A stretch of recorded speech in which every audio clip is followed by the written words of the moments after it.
দেড় যুগেরও বেশি সময় পেরিয়ে গেলেও সংস্কার হয়নি চাঁদপুরের ফরিদগঞ্জ উপজেলার মুন্সিরহাট উভারামপুর গ্রামীণ সড়ক। বালুবাহী ভারী ট্রাক্টর চলাচলের কারণে ৫ কিলোমিটার সড়কের মধ্যে ৩.৫ কিলোমিটারই এখন ব্যবহার অনুপযোগী। সড়কটির বিভিন্ন স্থানে তৈরি হয়েছে খানাখন্দ। এতে ভোগান্তিতে পড়েছে ৫ গ্রামের ৫০,০০০-এর বেশি বাসিন্দা। চাঁদপুর ফরিদগঞ্জের সুবিদপুর পূর্ব ইউনিয়নের মুন্সিরহাট থেকে উভারামপুর গ্রামের প্রায় ৩.৫ কিলোমিটার সড়ক এখন যেন মরণ ফাঁদ। নির্মাণের ১ বছরেই সড়কটি ব্যবহার অনুপযোগী হয়ে পড়লেও গেল ১৬ বছরে নেওয়া হয়নি সংস্কারের উদ্যোগ। তার উপর প্রতিনিয়ত বালুবাহী ট্রাক্টর চলাচলের কারণে সড়কে তৈরি হয়েছে বড় বড় গর্ত।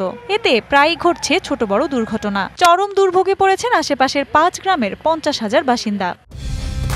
কালার এক্সপার্ট, জর্জ স্যাপ এবং মাইল্ড অন হ্যান্ডস টেকনোলজি সমৃদ্ধ অরিক্স ক্রিস্টাল ওয়াশ আপনার লন্ড্রি এক্সপার্ট। ভোগান্তি পোহাতে হচ্ছে স্কুল শিক্ষার্থীদেরও। যারা দূর থেকে আসে তাদের অনেক অসুবিধা হয়, বৃষ্টির কারণে তারা আসতে পারে না। বাচ্চারা স্কুল কলেজে যেতে পারে না এবং অ্যাম্বুলেন্স এই অঞ্চলে আসে না, এমনকি বিয়ে শাদিতে পর্যন্ত এফেক্ট হচ্ছে এই রাস্তার কারণে। স্থানীয়দের অভিযোগ, সামান্য বৃষ্টিতেই রাস্তায় দেখা দেয় জলাবদ্ধতা। এতে রোগী নিয়ে হাসপাতালে যেতে ভোগান্তিতে পড়তে হচ্ছে স্বজন ও যান চালকদের। বালুর ব্যবসা শুরু হওয়ার পর থেকে রাস্তাটা আস্তে আস্তে ধ্বংসের দিকে গেছে। গাড়ি এমনভাবে তারা চালাইছে, এই পুরা পাকা রাস্তায় পুরো ধ্বংস করে দিয়েছে তারা। গাড়ির ক্ষতি, মানুষের ক্ষতি, এই জায়গায় অনেক মানুষ পড়ে হাত পাও ভাঙছে। আমরা অতি দ্রুত এই রাস্তাটির সংস্কার এবং উন্নয়ন চাই।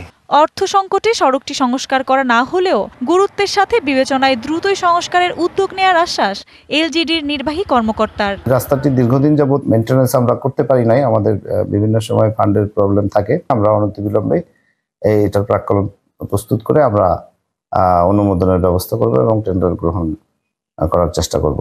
দ্রুতই সড়কটি মেরামত করে যান চলাচলের উপযোগী করে তুলবে কর্তৃপক্ষ, এমন প্রত্যাশা স্থানীয়দের। DBC news desk.